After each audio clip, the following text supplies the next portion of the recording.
우리가 잘 아는 위인 가운데 한 분인 슈바이처 박사 이야기 한번 나눌까요? 이분이 잘 아는 대로 아프리카 가서 가난한 사람들을 위해서 평생에 헌신하는 삶을 살았습니다. 그런데 이분이 아프리카로 떠나가기 직전에 이분이 의사였잖아요. 그가 살고 있던 지방 신문들이 슈바이처 박사의 아프리카 행을 신문의 톱 기사로 다루었습니다. 당시 동망이 있고 또 존경 맡은 의사였던 슈바이처 박사님이 자신의 그 좋은 환경 버리고 조건들을 뒤로 하고 또 보장된 미래, 안정, 행복을 뒤로 하고 아프리카에 가서 아프리카 사람들을 돕고자 떠난다는 것이 그 지역 사람들에게는 상당히 충격과 도전이 되었을 겁니다. 신문 인터뷰 기사를 쓰는데 기자가 그 박사님에게 물었습니다. 박사님께서는 무엇 때문에 굳이 아프리카로 가려고 합니까? 이렇게 질문했어요. 그때 슈바이처 박사가 이렇게 말했다가 하죠. 빚을 갚기 위해서 저는 아프리카로 갑니다. 제 인생이 온통 빚으로 이루어졌다는 사실을 제가 철이 들고서야 깨닫게 되었습니다. 저는 오늘의 제가 있기까지 온통 빚을 지고만 살고 있었습니다. 그래서 이제 그 빚을 갚으며 살고 싶어서 이곳을 떠납니다. 이렇게 말했다고 합니다. 2026년 새해를 시작하는 이 시점에 저희들도 하나님의 말씀, 이 말씀 받았으면 합니다. 내가 사랑의 빚진 자라는 사실을 알고 그 사랑의 빚을 갚으며 살아가는 2026년을 살아가자는 말씀이에요. 오늘 본문에 한 중풍병자가 나옵니다. 이 중풍병자, 나면서부터 중풍병자 같아요. 평생을 고통스럽게 살았습니다. 그런데 그에게 반가운 소식이 들립니다. 예수님이라는 분이 계시는데 그 예수님을 만나게만 하면 그분이 안수해 주고 그분이 원하게만 하면 병고침을 받는다는 소문이 다 돌았기 때문에 그분이 우리 마을에 온다는 사실을 이 중풍기자가 듣게 되었어요. 희망을 갖게 되는 거죠. 우리가 인생을 살면서 사업 잘 안 될 때, 꼬일 때 있잖아요. 그때 누군가가 조금만 힘이 돼주면 지금 조금만 버틸 수만 있다면 아이템이 워낙 좋기 때문에 조금만 나를 도와주면 내가 이거 결국에는 성공할 수 있을 텐데 할 때 누군가 나를 도와주는 게 절실하잖아요. 이 사람이 그보다 더 큰 희망을 갖는 거죠. 평생을 중풍병자로 살아가야 하는데 그 예수님이 내게 안수해 주시고 내게 말씀하시면 고침을 받을 수 있다는 그 희망을 갖게 된 겁니다. 그런데 문제가 있습니다. 여러분 아시잖아요. 중풍병의 특징이 뭡니까? 수족을 마음대로 쓸 수 없는 거잖아요. 예수님께 가야 하는데 예수님께로 내가 갈 수가 없는 상황이에요. 절망일 수 있는데 우리가 잘 아는 내용이니까 더 설명할 필요가 없죠. 이분이 그렇게 절망할 필요가 없었습니다. 그토록 그가 바라는 대로 예수님께로 그가 나갈 수 있게 돼요. 그리고 예수님에게 가서 그 중풍병을 통해서 그 중풍병에서 구원받는 치료를 받는 은혜를 힘입게 돼요. 그런데 그뿐이 아닙니다. 놀라운 사실, 우리 주님은 꼭 이렇게 일하세요. 하나님의 지혜가 나타나는데요. 이 중풍병, 여러분 다 그런 인생 살고 오셨잖아요. 우리가 언제 하나님께 나가게 됐습니까? 모태신앙으로 자라서 어렸을 때부터 나는 그냥 자연스럽게 하나님께 나갔어요. 이런 사람도 있었겠지만 그분들의 인생을 보아도 살펴보면 알 수 있어요. 모태신앙으로 자라면서 특별한 하나님을 만나는 체험도 없었는데 내가 하나님께로 가까이 나가게 된 그 시점들 보세요. 어떤 시점들이었습니까? 내 삶의 어려움이 다가왔을 때, 고난이 내게 다가왔을 때 그때 내가 하나님을 찾게 되고 하나님께 더 나가게 되잖아요. 그래서 그 고난이 오히려 하나님을 내가 말로만 듣고 부모님을 통해서 들었던 그 하나님을 내가 인격적으로 만나는 시간이 돼요. 그리고 그 고난도 능히 내가 헤쳐나갈 수 있는 힘을 얻을 뿐만 아니라 하나님의 자녀로서 이 땅의 삶도 능히 승리하고 또 하나님의 자녀로 하나님의 사람으로 구원받는 그 역사를 우리가 경험하게 됩니다. 그래서요, 하나님의 사람인 우리들에게는 우리에게 고통이 다가오고 아픔이 다가왔을 때 우리가 그렇게 크게 낙심하거나 낭망할 필요는 없습니다. 완전히 낭망하거나 낙심하지 않을 수 있다라고 말할 수는 없는 것 같아요. 저도 때때로 내 인생에 찾아오는 그런 어려움들, 그리고 이것만 생각하면 참 답답한, 이걸 어떻게 해야 하나, 이런 내 마음을 답답하게 하는 것도 있거든요. 그러나 좀 답답하고 낙심이 들더라도 우리가 크게 낙심하고 절망할 필요가 없습니다. 왜냐하면 그것을 통해서 하나님은 우리에게 더 선한 것을 베풀어 주니까요. 그래서 시편 119편 71절에 보면 시편 기자가 이렇게 고백하잖아요. 뭡니까? 고난이 내게 오히려 유익이라 이렇게 말을 해요. 오늘 본문의 한 중풍병자가 지금 그 은혜를 힘입고 있는 겁니다. 그런데 본문을 보면서 중요한 한 장면, 절대 놓쳐서는 안 될 한 장면 나옵니다. 우리를 구원하시고 소자야 제사함을 받았느니라 이 선포하신 이 주님의 구원의 선포와 더불어서 우리가 꼭 놓쳐서는 안 될 한 구절이 있어요. 3절과 4절에 나옵니다. 제가 읽어드릴게요. 사람들이 한 중풍병자를 네 사람에게 메워가지고 예수께로 월세. 무리들 때문에 예수께 데려갈 수 없으므로 그 계신 곳에 지붕을 뜯어 구멍을 내고 중풍병자가 누운 상을 달아 내리니. 이 중풍병자가 예수님께 나가서 구원을 힘입게 되잖아요. 치료의 은총을 힘입게 되잖아요. 그런데 본문을 보면 주님이 그냥 지나가실 수 있는 한 장면인데도 하나님이 의도적으로 나는 본문에 넣었다고 생각합니다. 누구의 덕분에 이 사람이 예수님의 은혜를 힘입게 됩니까? 본문에 잘 나와 있어요. 다른 병행 구절에서는 이렇게 기록이 안 돼 있기도 하는데 네 사람이 언급돼요. 이 중풍병자가 움직일 수 없어요. 걸을 수도 없어요. 그런데 이 중풍병자를 네 사람이 하나, 둘, 셋, 넷 모퉁이를 잡고 예수님께로 데리고 간 겁니다. 그리고 예수님께로 데리고 갔지만은 그 사람만 고통스러운 게 아니거든. 다 예수님의 은혜를 힘입으려고 지금 예수님께로 모여 있거든요. 그러니까 예수님께로 나갈 수가 없는 겁니다. 그래서 이 사람들을 선택한 거. 집으로 올라갑니다. 여러분 아시죠? 팔레스타인의 집은 다소간 집, 우리하고는 좀 콘크리트 지붕이 아닙니다. 깔 때라든가 우리 대나무 같은 것을 위에다 얹고 거기에 흙을 이렇게 얹어서 지붕을 만들었어요. 그때 당시에는. 그래서 흙을 뜯고 또 대나무 같은 부분을 뜯은 다음에 그 밑으로 중풍병자를 예수님께 내린 겁니다. 그 장면 한번 생각하세요. 그거 쉬운 것 아닙니다.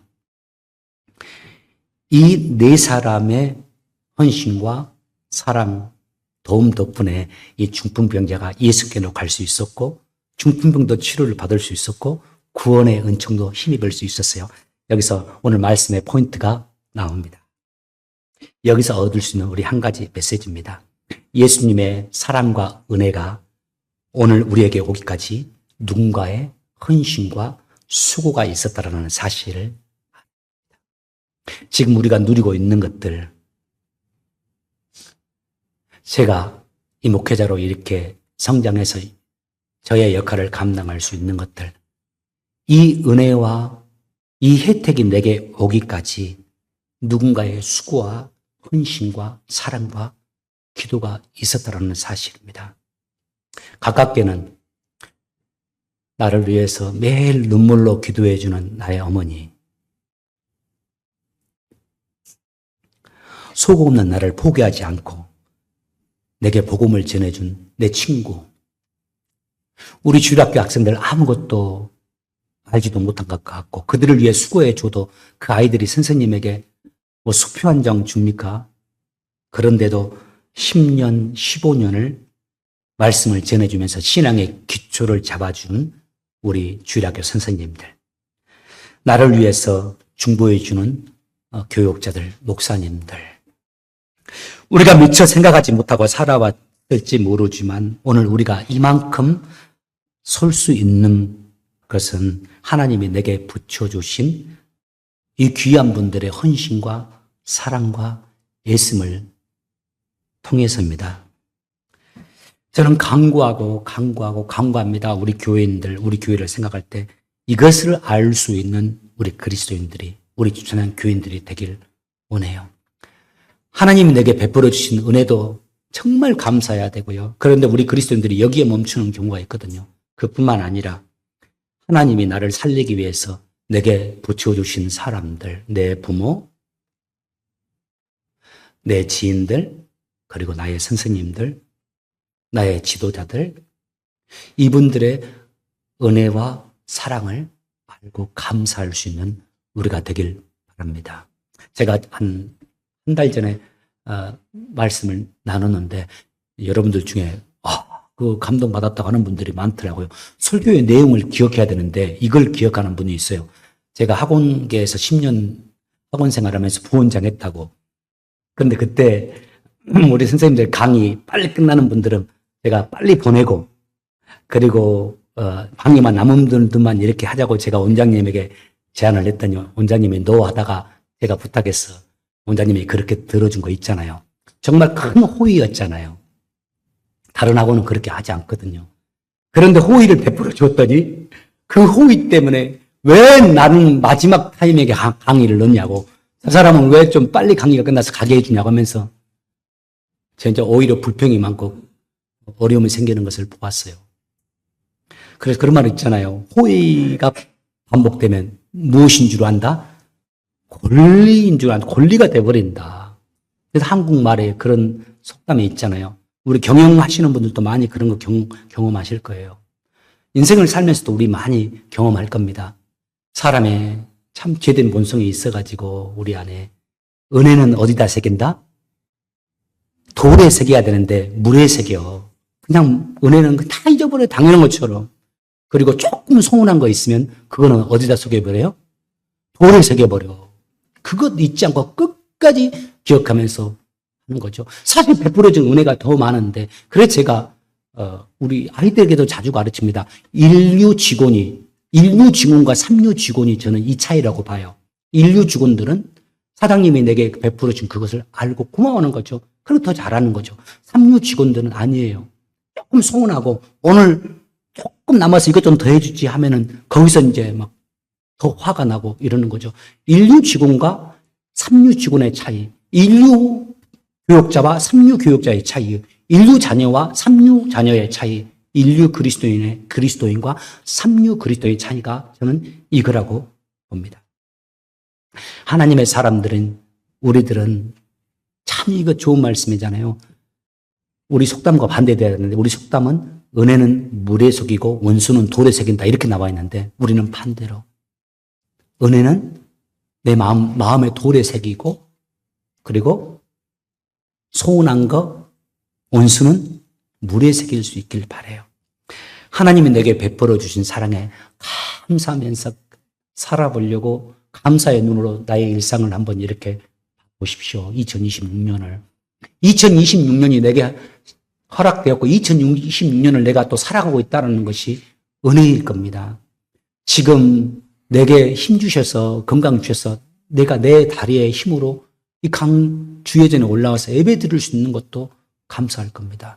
요즘에 아이들이 다 자녀들마다 차 있어요. 우리 아이들도 2대, 우리도 3대예요. 이미 출가해서 자녀들 보낸 분들 아이들 차 가지고 다닙니다, 지금. 그리고 그 아이들이 또 애를 낳아가지고 걔들이 중고등학생 돼가지고 성인 돼가지고 손자, 손녀들도 차 타고 다닙니다.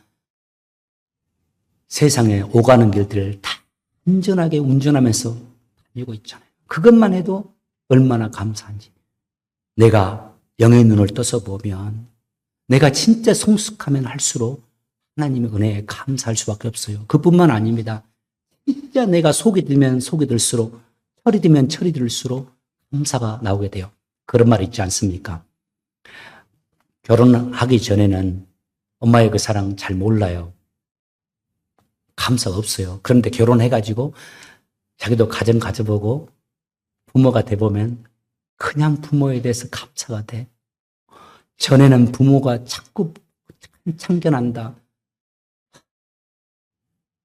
그래서 말하기도 싫었는데 내가 성숙하면 성숙할수록 엄마 아빠가 고맙고 감사해지는 거예요. 저는 영적으로도 똑같다고 봐요. 우리가 믿음이 성숙하면 성숙할수록 하나님에 대해서 감사한 마음이 생깁니다.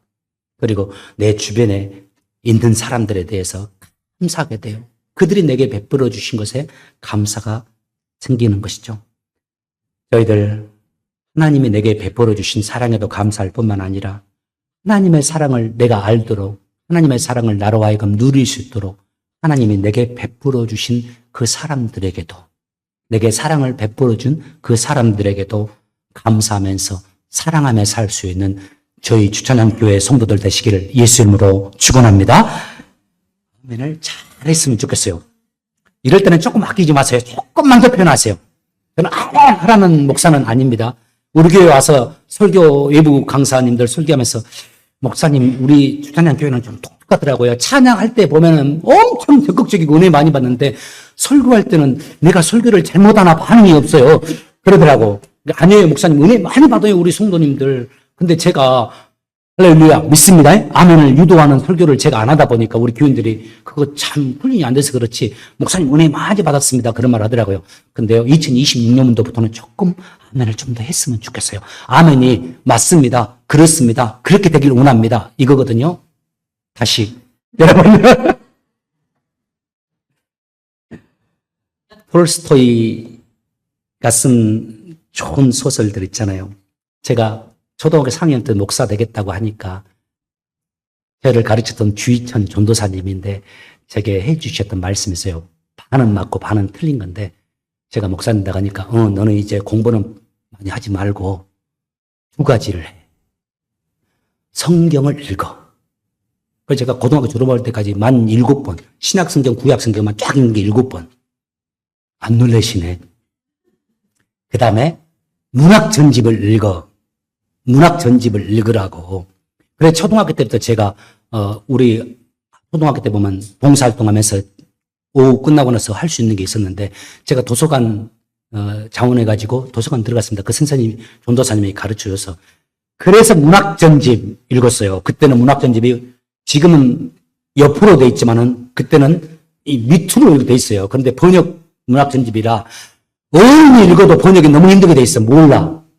그래서 막 어쩔 수 없이 읽은 게 있어요. 이해가 진짜 안 돼.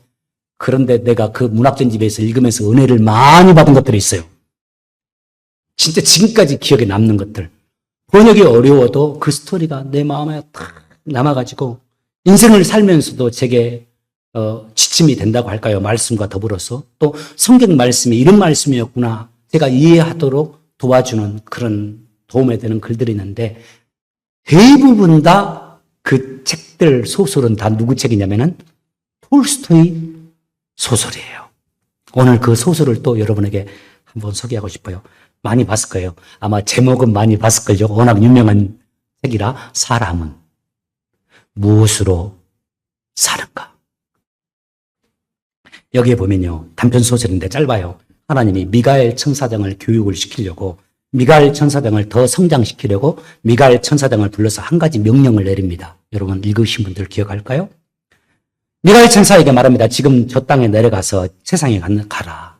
그런데 저 세상에 가면 지금 막 쌍둥이 딸을 낳고 있는 산모의 영혼을 거두어라고 시킵니다. 지금 산모가 얘를 낳고 있는데 쌍둥이 딸을 낳고 있어요. 근데 그 산모를 영혼을 거두어라고요. 내려옵니다. 그 명을 받고 미가엘 천사가 산모에게 가서 그 산모의 영혼을 취하려고 하는데 그거 참 쉽지 않잖아요. 지금 아이 둘 낳고 있는데. 그런데 미가엘 천사가 너무 힘들어해요. 그 이유 살펴보니까 며칠 전에 이 산모의 남편이 목숨을 잃었어요. 남편까지 잃고 이제 이 아이가 엄마까지 잃게 되면 이 태어날 아이들 어떻게 됩니까? 그래서 미가엘 천사가 하나님의 명령을 거부합니다. 거역해요. 그러자 하나님이 미가엘 천사를 불러서 분노합니다. 노하십니다. 그러면서 다시 명령해요. 근데 지금 당장 내려가서 저 산모의 영혼을 취해오라고. 그리고 너에게 내가 벌을 준다고. 불순종한 벌. 그러면서 다음과 같은 벌을 내립니다. 내가 지금 말하는 이 세 가지 질문에 대한 답을 얻기 전까지는, 네가 그 답을 얻기 전까지는 다시 이 하늘나라로 올라오지 못할 거라고, 저 땅에서 살게 될 거라고 하면서 세 가지 퀘스천, 질문을 줍니다. 첫 번째, 이걸 알아오라고 합니다. 사람의 마음에는 무엇이 있는가를. 두 번째, 사람에게 많은 것이 주어졌지만 사람에게 주어지지 않은 것이 있는데 그것이 무엇인지를 알아보라고. 세 번째, 이 세상에 많은 사람이 살아가고 있는데 그 사람은 무엇으로 사는지를 알아보라고. 첫 번째 뭡니까? 사람의 마음에는 무엇이 있는가? 두 번째, 사람에게 많은 것이 주어졌지만 사람에게 주어지지 않는 것, 그래서 사람이 모르는 거 있어. 세 번째, 세상에 사람들이 살아가는데 그 사람들은 무엇으로 살아가고 있는가? 무엇으로 살아가야 되는가? 이 명령을 듣고 이 명령을 듣는 미가엘 천사는 이제 땅으로 내려가서 하나님의 명령을 거역할 수 없으니까 그 산모의 생명을 취합니다. 산모의 생명을 취해서 영혼이 떠난 즉시 그의 날개가, 미가엘 천사의 날개가 팍 꺾여버려요. 그리고 하나님의 명에 의해서 이 땅에 큰 겨울이었는데 벌거벗은 옷 하나 없이 벌거벗은 모습으로 이 땅에 딱 떨어져서 벌벌 떨면서 살아가야 하는 인간의 모습으로 딱 변해버립니다. 그러면서 한 6년을 이 땅에 거하면서 미가엘 천사가 살아가요. 첫 번째 6년을 살면서 깨달은 게 있습니다. 첫 번째, 사람의 마음에는 무엇이 있는가를 이 사람이 깨닫습니다. 이 땅에 벌거벗은 몸으로 떨어진 즉시 깨닫게 돼요. 뭡니까? 우선 알몸으로 가까운 길바닥에 떨고 있었는데 어떤 부부가 자기에게 다가와요. 보니까 구두 수성공 부부가 다가오더니 옷을 입혀주고 자기의 집으로 데려가서 그를 먹여주고 자기 집에서 보호하면서 살도록 도와줘요. 그걸 보면서 그가 느껴요. 사람의 마음속에는 무엇이 있는가, 그 질문에 대한 것. 사람의 마음속에는 하나님이 심어놓은 사랑이 있구나. 이것을 알게 돼요. 두 번째, 인간들에게 없는 것이 무엇인가, 인간들이 모르는 것이 무엇인가를 깨닫게 되는데요. 그가 이제 구두방에서 일하게 됐잖아요. 그 구두 수송공 부부 집에서 살면서요. 그런데 어느 날 그 구두방에 한 부자가, 돈 많은 부자가 그 구두방에 들어와서 일을 하는데, 주문을 하는데요. 그 주문을 하는 그 사람의 인생이 어떻게 될지, 미래가 어떻게 될지를 미가엘 천사가 보고 아는 거예요. 이 사람 상황을 보니까 여기서 주문하고 가게를 나가서 돌아가는 마차에서 죽을 운명인 거예요. 그런데 이 부자가 그 구두방에 들어와서 주문하기를 이렇게 주문합니다. 참 좋은 가죽으로 내 구두를 만들어달라고. 그러면서 구체적으로 말해요. 적어도 1년 이상 신어도 닳지도 않고 실밥이 일어나지도 않는 장화 만들어달라고요. 이것을 보면서 미가엘 천사가 알게 돼요. 인간에게 없는 것이 있다. 뭐냐? 인간은 정말 자기 자신에게 무엇이 필요한지를 알지는 못하는 존재들이다. 인간은 진짜 자기 자신에게 무엇이 필요한지를, 그것을 모르고 살아가는 존재들이라는 거, 이거 알게 돼요. 인간에게 없는 것, 두 번째 무엇인가를 알게 되죠. 세 번째, 그로부터 6년이 지납니다. 6년이 지났는데 미가엘이 거였던 집에 한 여자가 매우 사랑스러운 쌍둥이 두 여자아이를 데리고 들어오는데 이 미가엘 천사가 깜짝 놀랍니다. 왜 놀랐을까요? 그 아이들을 보니까 자기가 6년 전에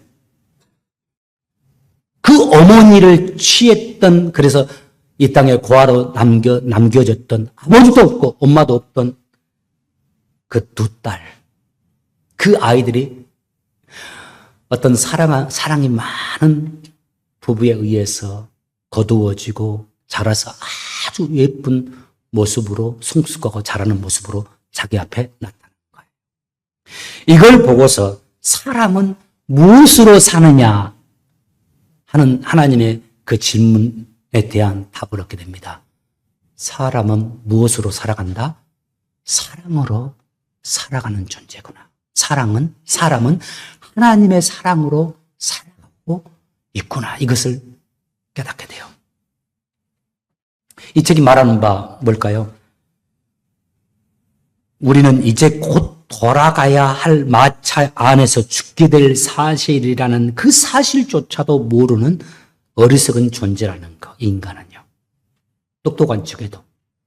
그래서 우리가 이 땅에 살아갈 때 물질과 세속의 원리에 살아가지 말아야 한다는 사실을 또 우리에게 전해주죠.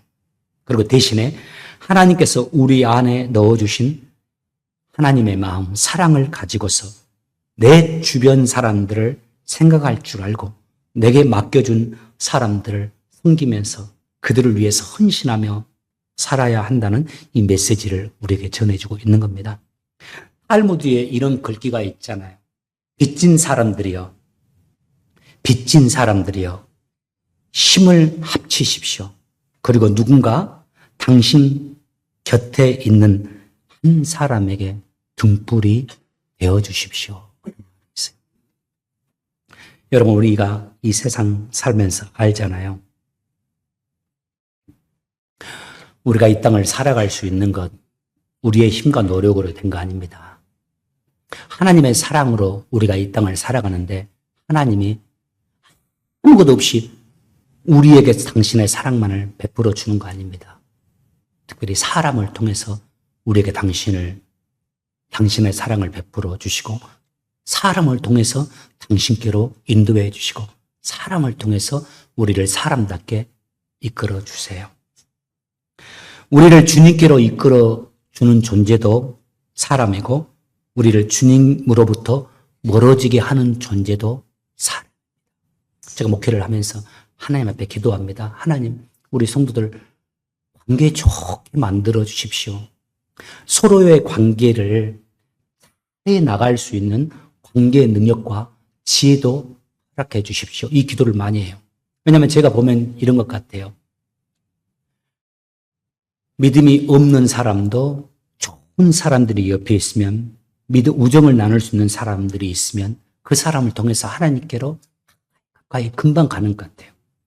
그런데 그래서 하나님의 은혜를 찬양하고 손을 들고 찬양하고 그 은혜의 삶을 살다가도 이 손도 내려와 버리고 이 입술의 찬양도 어느 순간 사라져 버리고 교회 오는 것조차도 부담스러워지는 때가 있어요. 보면은 누군가의 사람과의 관계가 틀어지거나 그 사람에 의해서 아픔을 당했을 때 이제 그 믿음조차도 하나님과의 관계도 이렇게 멀어짐을 보게 돼요. 사람과 하나님을 이어주는 존재도 사람이고 사람과 하나님을 멀어지게 할 수 있는 존재도 사람인 것 같아요. 그래서 제가 여러분에게도 여러분들을 하나님께로 가까이 인도할 수 있는 그런 목사가 되길 원하는 그 마음을 가지고 기도도 하고 또 우리 성도들끼리도 온전히 하나님과 가까이 가게 할 수 있는 서로의 좋은 관계가 되게 해달라고 하나님께 기도합니다.